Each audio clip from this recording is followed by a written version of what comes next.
The TVWAN News is proudly brought to you by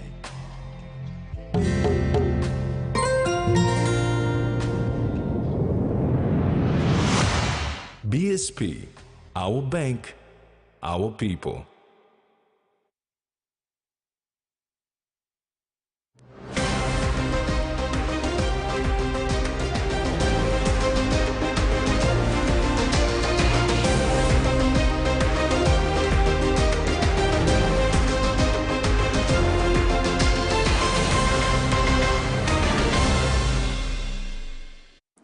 Good evening, this is TV1 News. I'm Maricela Kelaton.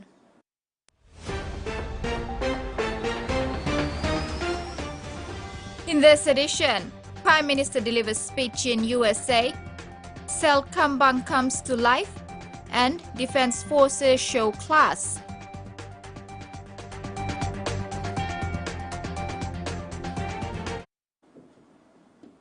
Papua New Guinea recognizes that the strategic interest in the Blue Pacific region has heightened in recent times, driven by the evolving nature of geopolitical and security interest. Prime Minister James Marape delivered these remarks at the second U.S. Pacific Leaders Summit in New York on Tuesday. Prime Minister James Marape says the region continues to see an increase in strategic engagement of traditional and non-traditional partners at both the regional and bilateral levels. And the 2050 strategy for the Blue Pacific continent outlines the collective vision for the region over the next 3 decades, and together with the 2050 implementation plan. The plan will provide the basis for proactive regional engagement, cooperation, advocacy, and collective action to overcome the common challenges in partnership with relevant regional stakeholders and external partners. Marape says PNG acknowledges that at the heart of advancing the region's priorities, as articulated in the 2050 strategy, is the will of the region's collective political leadership. The Prime Minister further highlighted that PNG also recognizes that the level of cooperation between the U.S. and the Pacific Island countries has been strengthened in recent years, with renewed interest and increased visibility across the Pacific. Importantly, he says the relationships is strengthened by reflecting shared values of democracy, the rule of law, good governance, and respect for the sovereignty and territorial integrity of all countries. Freddie Mo, TV1 News. Member for Rai Coast and Labour and Employment Minister Cassie Sawang recently visited the Christian Health Workers Training School on Kakar Island in Madang. She made a commitment towards supporting the Pioneer CHW Training School and Health Center on the island. 100,000 kina was allocated for the mess and an additional 500,000 kina for a 4-in-1 classroom. Bore water will also be provided. The school is currently equipped with minimal infrastructure. Sawang emphasized the need to replace the bush material structures with modern ones to meet the requirements of the Department of Health for recognition. In the next 5 years, the Rai Coast District are anticipating to have a modern and fully certified CHW training school. Furthermore, the health center will undergo upgrades to provide modern facilities. The Pacific Island leaders have been urged to continue nurturing and strengthening relationship between the U.S. and the Pacific family. Prime Minister James Marape said when delivering his speech at the second U.S. Pacific Leaders Summit in New York. Prime Minister James Marape says the relationship must be guided by the vision of Pacific Islands Forum leaders through the strategic pathways and areas of implementation of the 2050 strategy for the Blue Pacific continent. Prime Minister Marape wants to see the leaders summit between the U.S. and PIF regularized with strengthened engagement across various levels of interaction, including officials, ministerial, and summits on a biennial basis. This allows for implementation, tracking, and reporting. PM Arape, when delivering his speech, says in strengthening partnerships across the socio-economic and development landscape of the region, both at bilateral and regional levels, the Pacific leaders recognize that the Pacific Partnership Strategy is a pathway in complementing the implementation of the 2050 strategy for the Blue Pacific. He says the strategy will address shared developments, aspirations and efforts to combat the emerging and existing threats and challenges for our region, especially climate change, sea level rise and associated disaster risk. Climate change continues to be the greatest threat to Pacific Island countries. The leaders called on the U.S. to strengthen reduction of greenhouse gas emissions for the safety and security of the Pacific communities. Freddie Mo, TVWAN News. 50 grade 10 science students of Flexible Open Distance Education Institute in NCD and Central received the Learning Management System certificate after completing an online class for 3 months. LMS is a pilot project initiated by RELA, a digital company in partnership with FODE to boost students' learning using the online platform. Principal Anthony Rayapan said it was a good start for the students. FODE Central student Laya Kara said LMS helped her discover many things like problem solving, science equation, and basic grade 10 science units. Meanwhile, the Education Department is liaising with the Department of Higher Education, Research, Science and Technology to consider grade 10 and 12 FODE students for the online selection. The Evangelical Lutheran Church of Mount Hagen, Western Highlands has received a new vehicle to help run its mission work.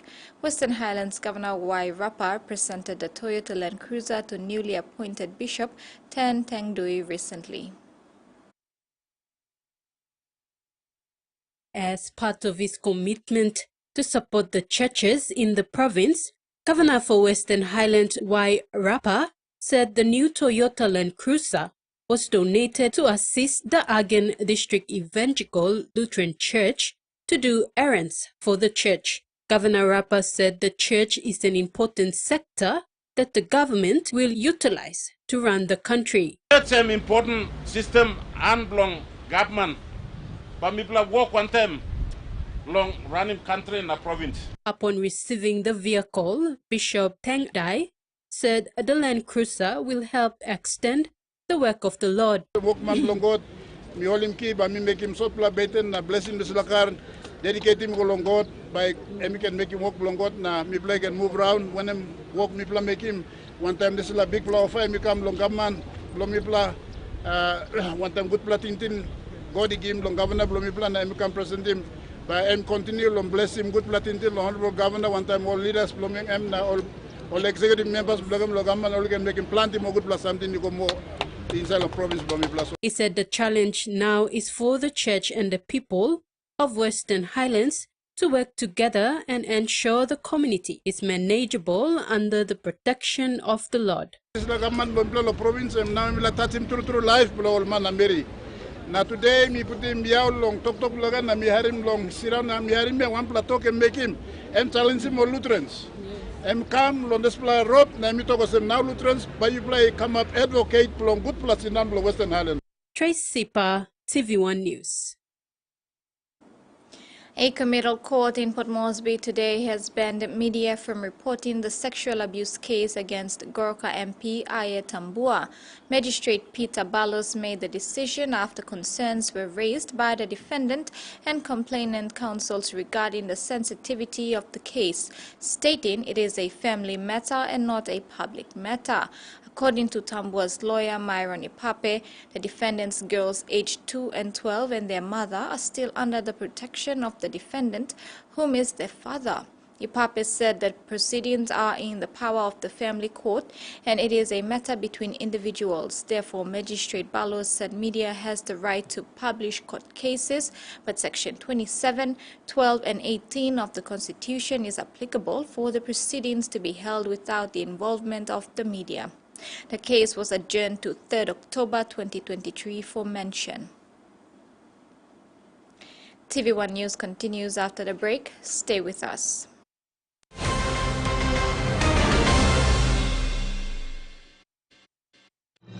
Experience a convenient and smarter way to do your banking with BSP Mobile Banking. You don't have to leave the office or your home to pay for bills. You can view your account balance, transfer funds, top up phone credits, or purchase Easy Pay units wherever you are.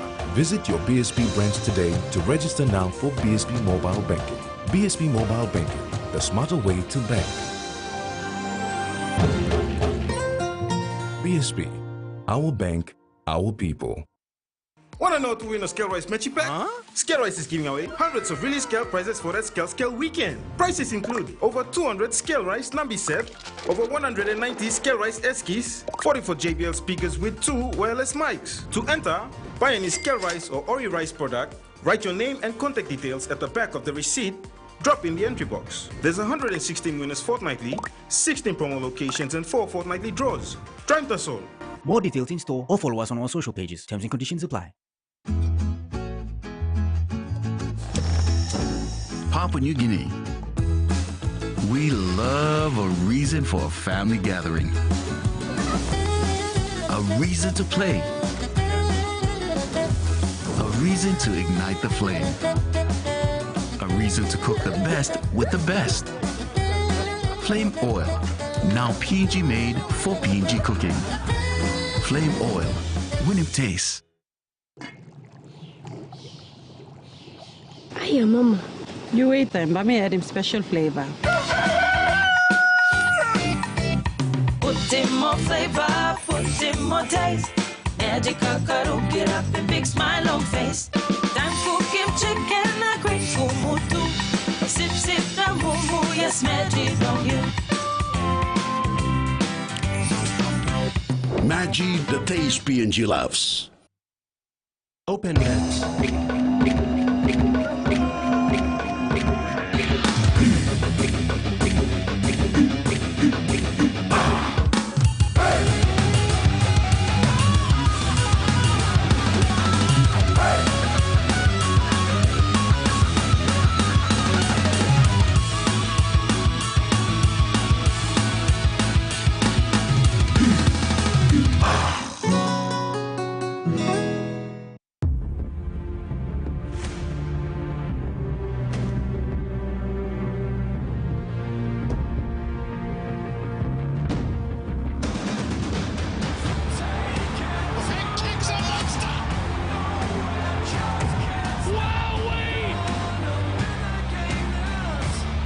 This is insane! Live AFL, every week on ABC Australia. For the first time ever, reigning undisputed kings fight on boxing's biggest stage. I'm the king! Mexican icon and pound-for-pound all-time greats, Canelo Alvarez, takes on the elite superstar set on making history, Jermell Charlo. Two kings, one throne, no mercy. Canelo versus Charlo, live October 1st, only on Fight Sports.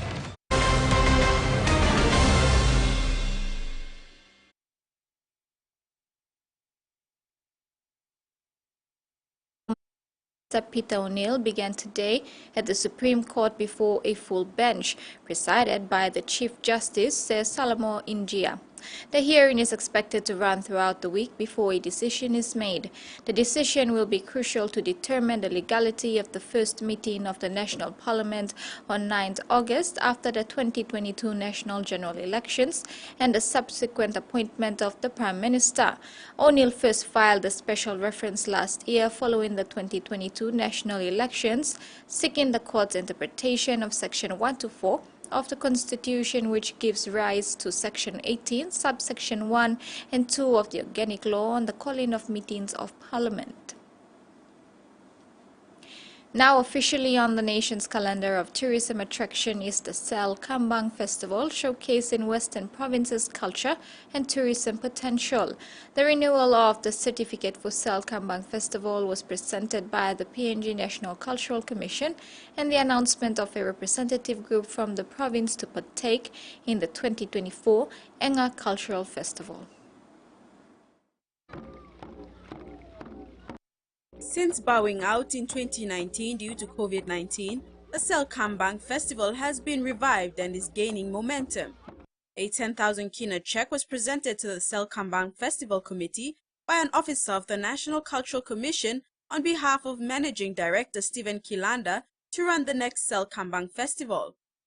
After the hype of the 2023 North Fly District Independence and Cultural Show on Friday the 22nd of September, show chairman Jackie Nick announced the renewal of the certificate of Kambang Festival and that Western Province will be sending the World Dancing Group next year to the Enga Cultural Show. The cultural exchange program, sanctioned by the Office of the Provincial Administrator, is supported by the PNG Tourism Promotion Authority. We need to hold up our identity to our society, to our community, to our village. A small setting in our communities. But remember, you belong to a tribe, a culture that one time all tumuna all bilas osem, all danis osem, all luwatin sa lubos, all fight. Provincial Administrator Robert Alphonse Kayun, in his official address, told the people to embrace their cultures by maintaining their mother tongue. You blow. Never caremo. And press for me. Now, understand me. Okay, you talk first now. I want us to promote our own dialect. You young talk to young. You akyom, talk akyom. You pa, you biami, you beagua kuni, you kiwai, you agop, you aramba, you suki, you ena, you tolai, you want to the country. You need to speak your language to demonstrate your identity. The main Kiunga Town Oval played host to an array of mesmerizing cultural performances by Sing groups. On display were the time-honored art of traditional dance brought to life by the talented tribes of Yongom, Awin, Ningrum, and Faiwo. These captivating displays not only showcase their extraordinary talents, but also serves as guardians of their cherished heritage. More than 20 different tribal groups showcased their cultures at the main oval in Kiunga when Kambang Festival started on Monday the 18th of September. Jasmine Jack, TVWAN News. After the completion of the Kambang Festival in Kiunga Town over the independence period, leaders of the area are urging communities to speak in their local language in order to preserve it. Many languages and traditional dances in Western Province are slowly dying out, and leaders are making desperate calls to preserve them. Kambang, translated in English, is the male anatomy adorned by young men and their elders. It is made from hornbill beaks and special tubers, which grow in special trees. The traditional dances and languages in Western Province are not as common as other traditional dances and vernacular in Papua New Guinea. However, many of PNG's local vernacular and traditional are dying out because preserving them is a challenge. North Fly District Administrator Greg Isau was confident with the renewed certificate of the Kambang Festival. A platform has been set as a preservation mechanism for the district and the province. The intention of Kambang Show is to promote, protect your identity. Western Province, we have very unique culture, and one of the culture is the perform this afternoon. Look, to encourage you to teach the next young generation in this space. You must do that because those you know stuff, they can sing and passing by the out. Because United Papua New Guineans, we must promote our culture and our identity. And don't talk about losing emotion. I mean, Papua New Guinea, you must come take part, give support. Now, maybe in the future, I want us to continue to send our people to perform in Purpose or in other centers. The Akyom tribe performed the house dance. This house dance has been practiced before representing the opening of a new house. The Awin tribe in Western Province are continuing to practice this house dance in their respective villages. The communities are now aiming to continue the Kambang Festival annually to preserve their traditional dances and sing, as well as continue to speak in their mother tongue. Jasmine Jack, TVWAN News. And now the finance news. The kina closed lower at $0.2740 US in the interbank market. At Bank South Pacific, our kina was buying $0.2665 US, $0.4143 Australian dollars, $0.2447 euro, and 39.39 Japanese yen. Looking at commodity prices at New York close, coffee, cocoa, copper, and crude oil closed higher, while gold, palm oil, and copper closed lower. And on the stock market, the Dow Jones closed lower, ASX closed lower, and all ordinaries closed lower as well. This is TVWAN News. We'll have news from overseas when we return. Stay tuned.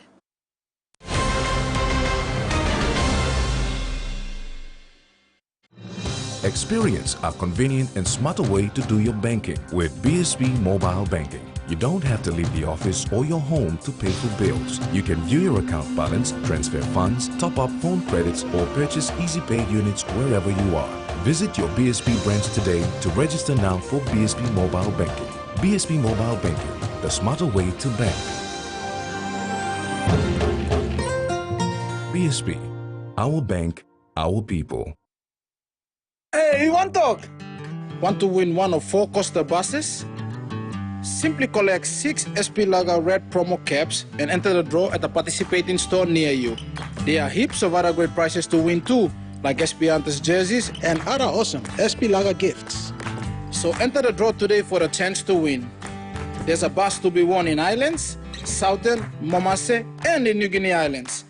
SP Lager, Bungi Mumi! Quick favorite meal for the day does feel good. Snacks noodles is my choice for a simple meal. It is easy to prepare and fast to cook. And with a touch of flavor and ingredients,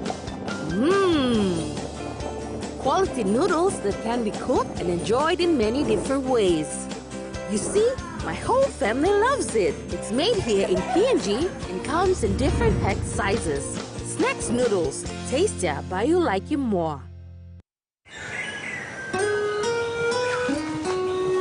From the rich soils of the highlands, the finest coffee has been grown by generations of Papua New Guineans. Expertly blended and roasted with over 80 years of experience, making the finest cup of Nescafe New Guinea blend.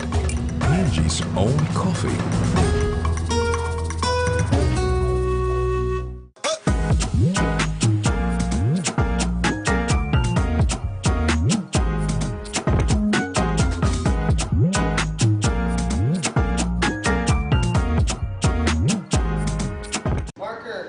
Let's go.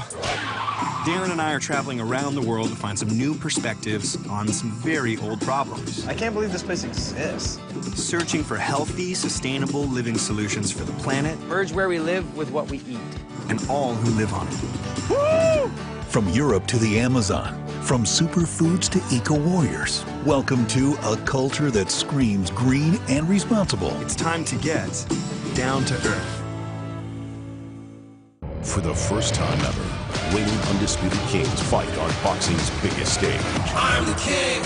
Mexican icon and pound-for-pound all-time greats, Canelo Alvarez, takes on the elite superstar set on making history, Jermel Charlo. The power is for real! 2 kings, 1 throne, no mercy. Championship are on display!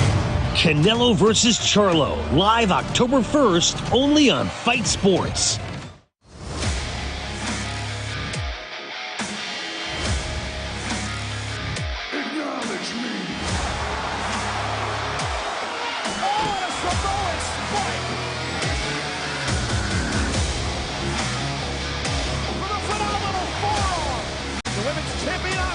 Is in the ring on SmackDown. You're looking at the judge, the jury, and the executioner right now.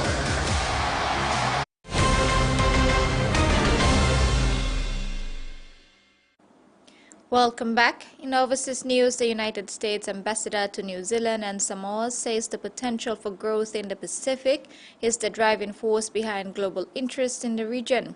Recently, President Joe Biden met with Pacific leaders at the White House, where the geopolitical powerhouse offered additional economic aid in the hopes of competing with the growing Chinese presence in the region. U.S. Ambassador Thomas Udall said interest in the Pacific transcends themselves and China. The U.S. has also extended its Pacific diplomatic relations towards Niue and the Cook Islands. Udall said who is now the ambassador for these new relations, said they aim to start building more intimacy in their new relationships. He said they've met with leaders, met with people on the ground, and are in the process of working through all of those issues and trying to become as close as possible. Qatar Airways says it was surprised and shocked by the rejection of its bid to fly additional routes into Australia. The airline is appearing at a parliamentary hearing looking at the federal government's decision to reject its request.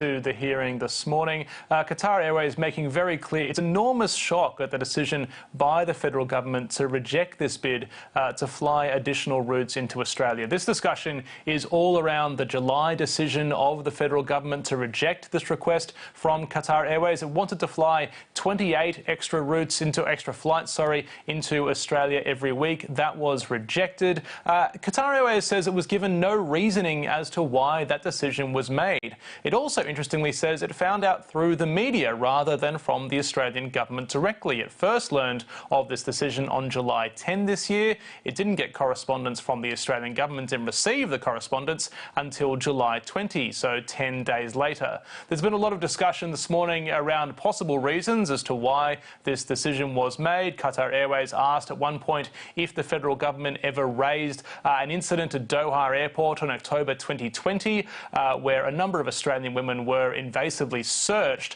during a police operation at the airport. Qatar Airways says it had no correspondence from the Australian government around that or really any other possible reason to reject these flights either. It says it's disappointed by this decision because the airline continued flying into Australia throughout the COVID pandemic, working to repatriate many Australians who were stranded abroad at a point where many airlines quite understandably decided not to fly near empty aircraft into Australia. And it says its additional flights, by its estimation, would have been worth $3 billion to the Australian economy over a 5-year period. Let's hear a little bit of the opening statement from Qatar Airways executive Matt Rouse to the committee hearing this morning. We currently generate $3 billion of economic benefits to Australia. We create well-paying Australian jobs, support Australian travel agents, support Australian tourism and support exporters. And we were there when Australians faced tough times. When other airlines turned their back on Australia, Australians turned to us. During COVID, the Australian government asked us to help Australians return home. In fact, some members of Parliament, and from all sides of politics, also asked us to help their constituents return home, and we did. Tom, Qantas will appear later today. Yeah, this is interesting. So Qantas will be appearing as part of this inquiry into the government's decision around these Qatar flights. Now, Qantas does have an association with this because there has been some suggestion, including from federal government ministers at some points, that this decision was made by the federal government, at least in part with the interests of Qantas in mind, to try and protect Qantas's market share within the Australian international aviation market. But of course, it has been an interesting few weeks for Qantas on a number of other fronts as well. There have been calls for the chair, Richard Goyder, to resign, particularly in the wake of a High Court decision made a couple of weeks ago, which found that Qantas illegally sacked about 1,700 of its ground crew during the pandemic. We've heard those calls from the Pilots Union. We've also heard them from the Australian Shareholders Association, which represents a small number of Qantas shareholders as well. So Mr. Goyder will be appearing at this inquiry. The new CEO of Qantas, Vanessa Hudson, will also be appearing. It has been, you'd have to think, a fairly rough start to the job for Vanessa Hudson, who took over from Alan Joyce only a few weeks ago. The committee had hoped that Alan Joyce would appear as well. He's currently not in the country. The committee says he won't be appearing this afternoon, but they do intend to summons him upon his return to Australia. Now, that's not necessarily a legal threat of any sense. It's really just a very strong suggestion that he should appear. It will be issued. Here's the committee chair, Bridget McKenzie, speaking on that earlier this morning. I'm not aware of Mr Joyce's travelling plans, but the committee has been very resolute. There are still clear questions for the former CEO to answer for the committee. What conversations did he have with the Minister for Transport and the Prime Minister or their officers about protecting the dominant position of Qantas. So it's likely the committee will spend a bit more time talking to Qatar Airways before it hears from other airlines this afternoon, including Virgin, Bonza Airways, Rex, before Qantas appears later on today. Australia said it will grant $31 million to Tonga to complete a vital port upgrade, boosting funds from the Asian Development Bank as Canberra focuses on building climate-resilient infrastructure. The Pacific Islands region faces an infrastructure investment deficit of $12 billion through the 2030 as climate shocks including cyclones, tsunamis and volcanic eruptions damage roads, ports and telecommunications networks, a report by ANZ Bank said on Monday. Last year, investment fell short of demand by $1 billion, it said. Pacific Island leaders at the United Nations last week highlighted the need for greater access to climate financing to rebuild economies as they continue to suffer damage from climate disasters. Australia's Minister for Pacific, Pat Conroy, said in a statement on Tuesday that the Nuku'alofa port, which handles 98% of Tonga's imports arriving by sea, was in urgent need for an upgrade to cope with the ever-increasing impacts of climate change. A new trial by the New South Wales government will see women using certain contraceptive pills able to get repeat scripts from a pharmacist without a doctor's visit. State government, and it will allow women on certain contraceptive pills to be able to go to the pharmacy to get repeat scripts rather than having to visit the GP. So about 900 pharmacies are taking part in this trial, and it is expected that thousands of women will take up this option, including in regional and rural areas. The state government says that this trial is important in being able to make it more convenient for women to access these health options and also to ease the pressure on GP workloads and wait lists for GPs. And in order to be eligible for this trial, women need to be aged between 18 and 35. They need to be on a pill for contraceptive reasons, and they also have to have a GP prescription within the last 2 years for certain pill types. Now, there is some opposition, some concerns to this trial. I spoke earlier with Dr. Charlotte Hespy, who's the chair of the New South Wales Royal Australian College of General Practitioners, and she says that while this may be a more convenient option for some women, it may mean that some women miss out on going to the GP to discuss safer options for contraceptives, and that it is really important and necessary that women continue to go for regular GP checkups and discuss these issues with somebody that knows them well and somebody that is able to know what kind of contraceptive choices they might need to make. Alison, this is an expansion of an existing trial. What's been happening in the last few months? That's right, Karina. This is the second phase of the New South Wales government's pharmacy prescription trial. So back in May, they began running a trial with pharmacies able to prescribe medication to women for simple urinary tract infections, and about 3,000 women have taken part in that trial, which is still continuing. So some pharmacies are prescribing both repeat scripts for pills and also for urinary tract infections. But there was some opposition at that time when that trial was underway, and ongoing concerns that it may mean that women are on antibiotics when they might not need to be, and also that what may look like symptoms of a simple UTI to pharmacists may actually be other underlying health issues which are going to be left untreated. But the Health Minister, Ryan Park, says that this trial has already shown strong results. He says that especially in rural and regional areas where there is a bit of more acute doctor shortage, that it has helped to ease that pressure for GPs. And the state government says that this trial is all about improving not only individual women's health and access to services, but also improving the health system in general. In a resounding call to action, Pacific Ocean Commissioner Dr. Philemon Manoni has united Pacific nations to address the escalating crisis of plastic pollution in our ocean. Speaking at the regional symposium on plastic pollution in Suva, Dr. Manoni emphasized the profound impact of plastic waste, revealing that every year 400 million tons of plastic is produced and about 40 million tons of that end up in the ocean, which is approximately 80% on marine debris. Recently, he witnessed the opening of the BBNJ Treaty, an international legally binding instrument under the United Nations Convention on the Law of the Sea on the conservation and sustainable use of marine biological diversity of areas beyond national jurisdiction, for signature. Simultaneously, Dr. Manoni told the representatives at the regional symposium about ongoing efforts on the Plastics Treaty aimed at combating the pressing challenge of plastic pollution. And that ends the news segment. In sports, 100,000 kina for Wapenamanda Rugby Football League, and Governor Marum challenges youth.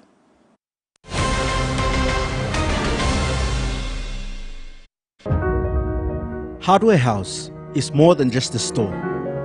It is where quality meets affordability, where culture is proudly celebrated. Spanning 9 provinces, we pride ourselves in offering top-notch customer support and services. We're more than just a store. We're more than a brand. We are Hardware House.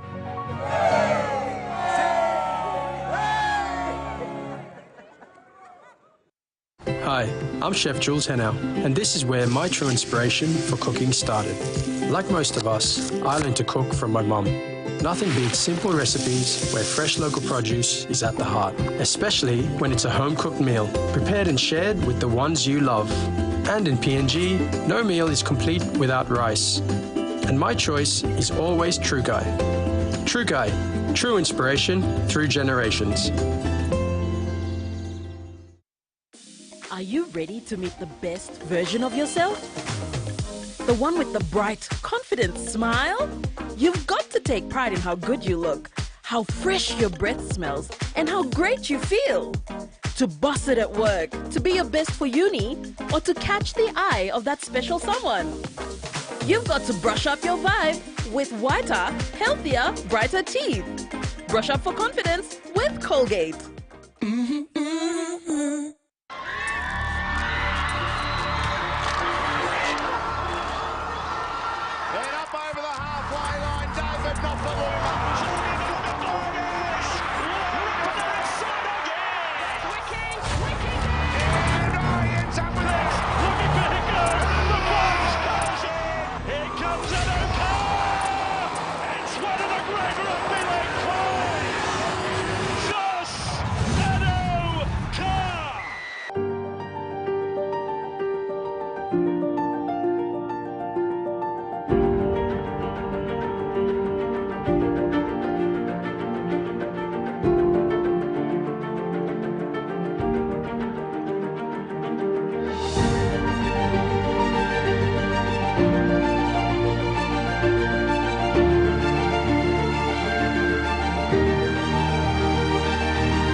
Here's the thing.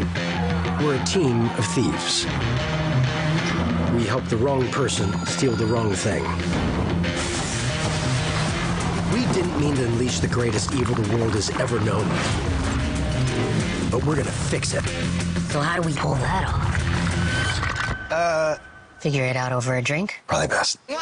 Dungeons & Dragons Honor Among Thieves premieres Saturday, September 30th, 9 p.m. on HBO.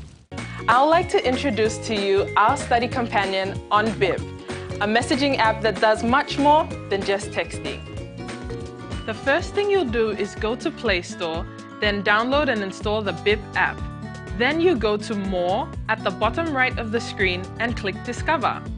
After that, search for the BLIT channel and click Follow. Type Hi into the text box and click onto the topic you want to watch and learn away. That's it, learners. Not so difficult after all. If you have any questions, head to our Facebook page for additional information. See you next time on Be Lit.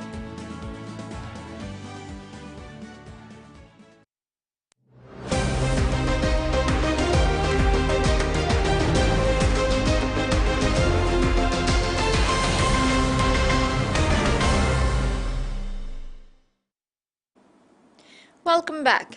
The inclusion of the Papua New Guinea Defence Force and the Australian Defence Force Rugby League teams in this year's Prime Minister's 13 programme has added another dimension to the Rugby League concept since its inception in 2005. Sports Minister Don Pollier, who witnessed last weekend's Spectacle League matches, was encouraged by the class and standard played at which augurs well for PNG Rugby League NRL bid. For the first time in the history of the PM's 13 concept, PNGDF and ADF men and women's teams participated with a lot of enthusiasm, and great sporting rivalry was displayed. PNG Sports Minister Don Pollier, who witnessed the games, commended both teams.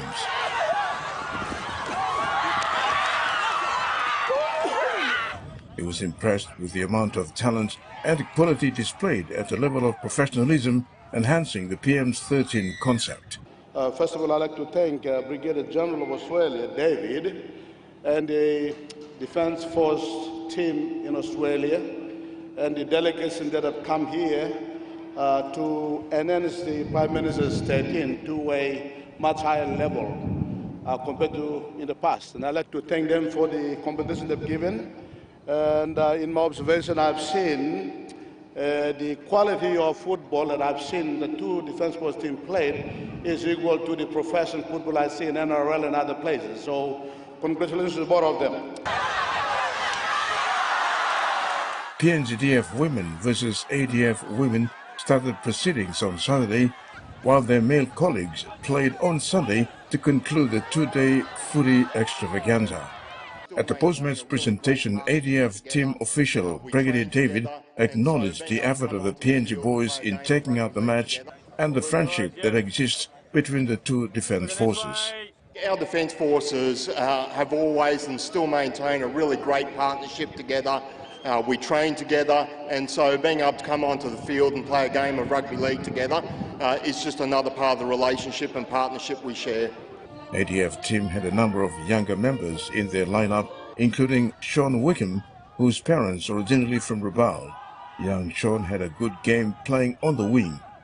He said coming back to Port Moresby was like a homecoming for him since 2018.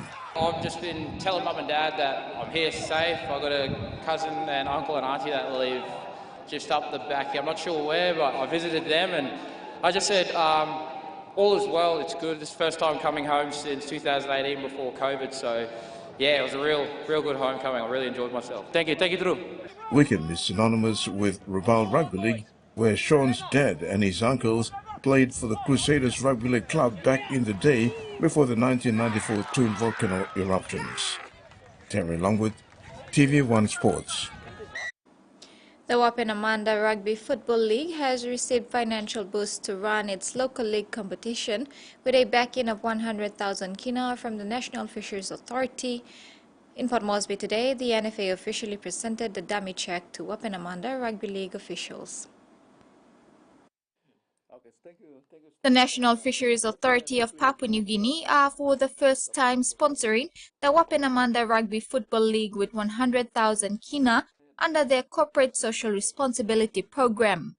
NFA Managing Director Justin Ilakini emphasized sport has for years played a positive, significant role in society. And sports is one of those sectors that has been high on our agenda because we see the importance of sports in terms of bringing our people together and giving them a sense of identity and unity in, addressing a lot of problems that we face in our communities in the country. So when we received this request from the Wapenamanda Rugby League competition, one of the things that really struck us was that they're putting this competition together to address the ongoing trouble fight up in Enga province, especially in the Wapenamanda area. And we saw that it was a very worthy cause. If we can help towards addressing that ongoing problem within our people up in Enga, I think we are putting the money to good use.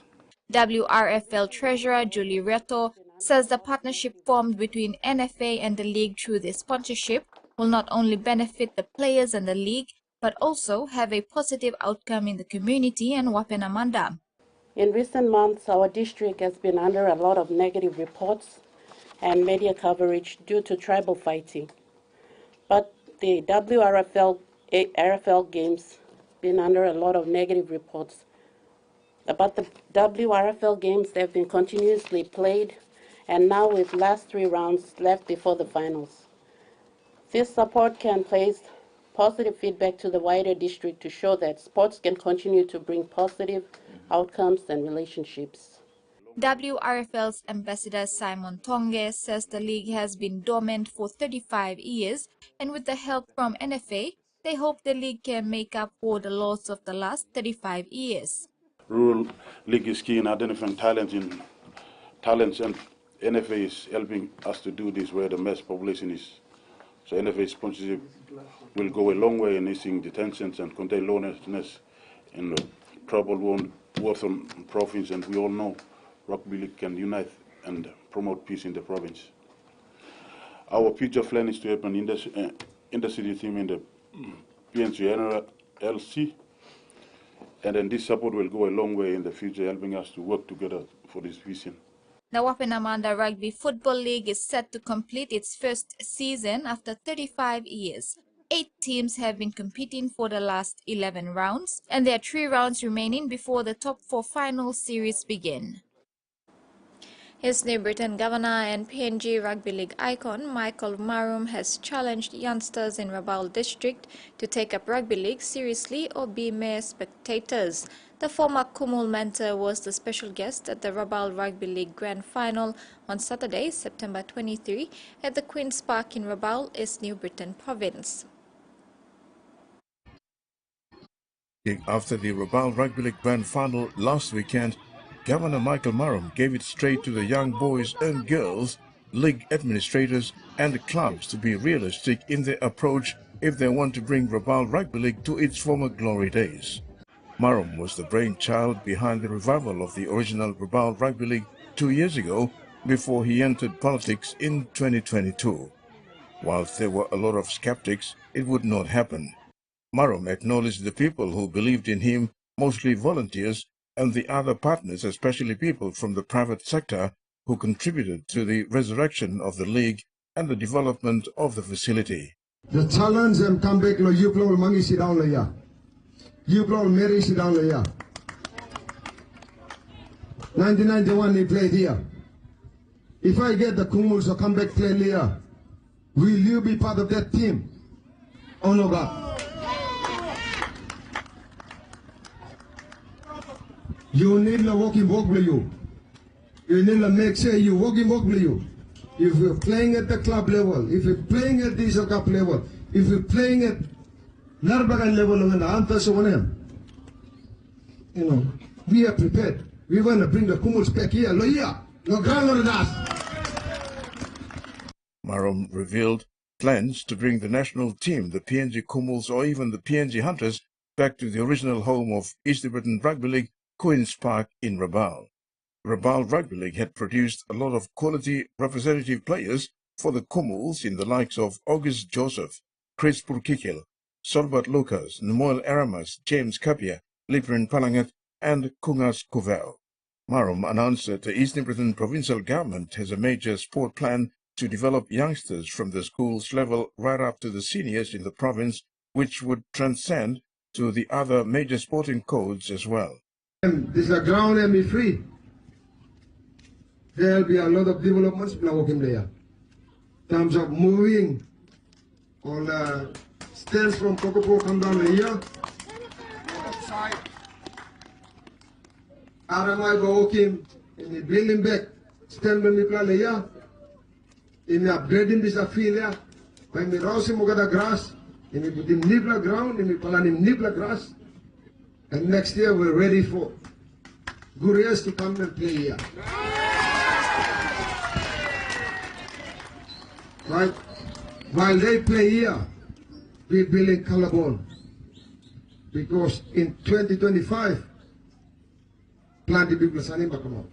Terry Longwood, TVWAN Sports. The annual Oceania 15th Rugby Championship, scheduled for October 2023, has been cancelled due to funding constraints and other factors. This has also affected the National Super Fours, which is normally run prelude to the Oceania 15s. PNG Rugby Union CEO Charles Indruma, when confirming the major events for the last quarter of the year, said with a lot of focus being on the current Rugby World Cup and preparations for the World Cup qualifiers, which starts next year, the Oceania 15s has been shelved. In terms of 15s rugby, was supposed to happen next month, but Oceania Rugby has cancelled the tournament due because of funding. And also it's around the World Rugby period. Everybody's busy in the World Cup at the moment. So Oceania 15 has been cancelled. We're supposed to host that early October, but that's been shelved for next year. So that information has been shared to all our unions, and it's unfortunately that we couldn't have the NPC to finalize our squad.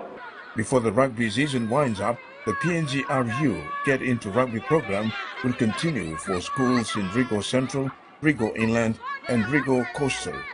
Druma said the development program will include training and education for Alatau and Namatanai in Iwalan province to finish off the year.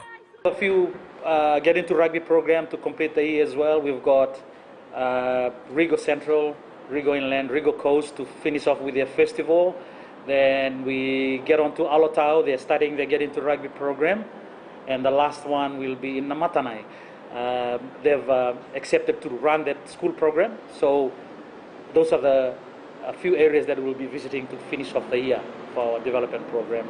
That will be included with our training and education, especially for Alatau and also for Namatanai. So hopefully we can complete that to finish off the year for us. Meantime, men and women training squads for the Oceania qualifiers in Brisbane and the Pacific Games is going well. The CEO revealed that the PNG RU Sevens teams have complied with PNG OC Games requirements and are good to go. You see the record at PNG OC, we're one of the sport that are participating. We managed to comply and submit all the player details. It's a very stringent exercise because they do need this information 3 or 4 months before the tournament. So we had to comply with that. That's why our sevens boys and girls are start training this week. Terry Longwood, TV1 Sports.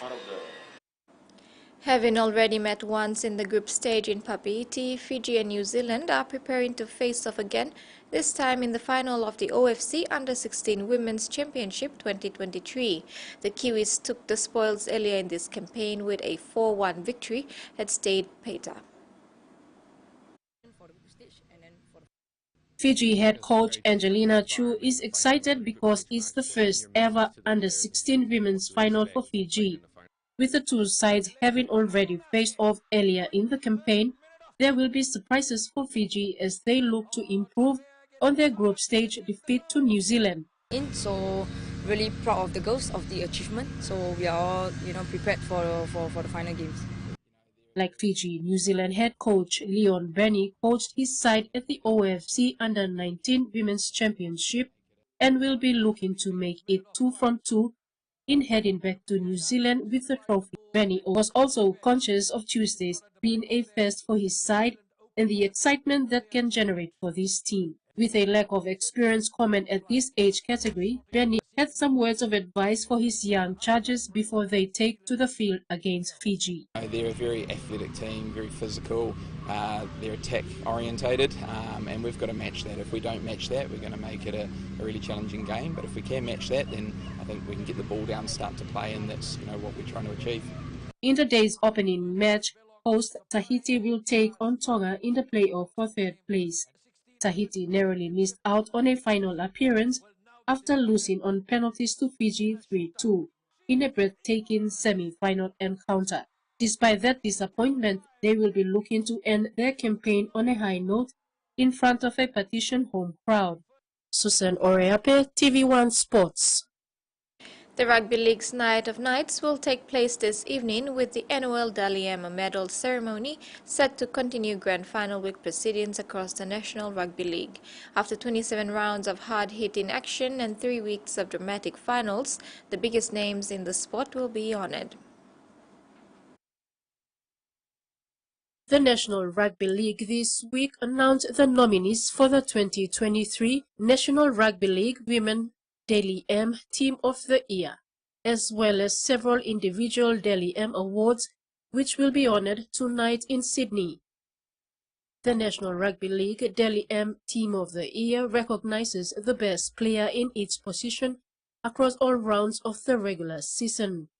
Judges vote on the best player in each position at regular intervals throughout the year, with a further vote conducted at the end of the regular season. Sean Johnson is the hot favorite to take out this year's Dally M medal, with the veteran halfback leading the Warriors to an unlikely top 4 berth, while the late-season heroics of Kaylin Ponga could place him in contention.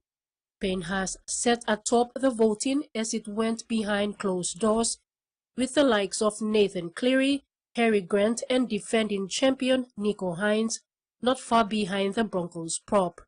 Unfortunately, the likes of Rich Welch, Scott Drinkwater and Valentine Holmes will be ineligible for the award due to suspensions, despite having strong campaigns and earning plenty of votes for their respective sides. Susan Oreape, TV1 Sports.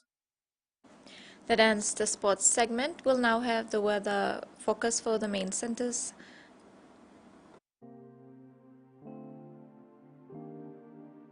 Southern, scattered showers and isolated thunderstorms, isolated over Milne Bay Province. Port Moresby, few showers and possible inland thunderstorms. Daru, few squally showers. Kerama, few showers and possible thunderstorms. Alotau, possible brief showers, and Popondetta, brief showers. Momase, scattered showers and thunderstorms. Lake, cloudy with some showers and possible thunderstorms. Medang, showers with thunderstorms. Wewak and Vanimo, some showers and possible thunderstorms. New Guinea Islands, scattered showers and isolated thunderstorms. Dorangao and Kavieng, some showers. Kokopo Rabaul, windy with possible brief showers. Kimbe, windy with few showers. Buka, some showers and possible thunderstorms. Highlands, scattered showers and thunderstorms. Mount Hagen, Goroka, Kundiawa, Mendi and Wabeg, some showers and possible thunderstorms. Oceans forecast. Coral Sea, seas rough with southeast winds of 25 to 33 knots with isolated showers. Solomon Sea, seas moderate to rough with southeast winds of 15 to 25 knots with isolated showers and thunderstorms scattered over northern sector. Bismarck Sea, seas slight to moderate becoming rough and patches very rough over south sector with southeast winds of 10 to 20 knots, reaching 25 to 33 knots and 47 knots over south sector. Scattered showers and isolated thunderstorms. Pacific Ocean, seas slight to moderate becoming rough at times with east to southeast winds of 10 to 20 knots, reaching 25 knots at times with scattered showers and isolated thunderstorms. Coastal waters forecast. Waters of New Britain Island to New Island and Bougainville, seas 1 to 2 meters, rising to 3 meters at times with southeast winds of 10 to 20 knots, reaching 25 to 33 knots at times, and scattered showers and isolated thunderstorms.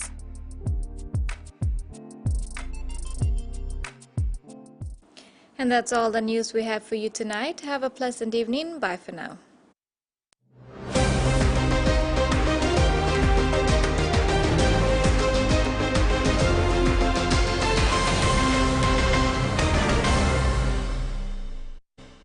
The TVWAN News was proudly brought to you by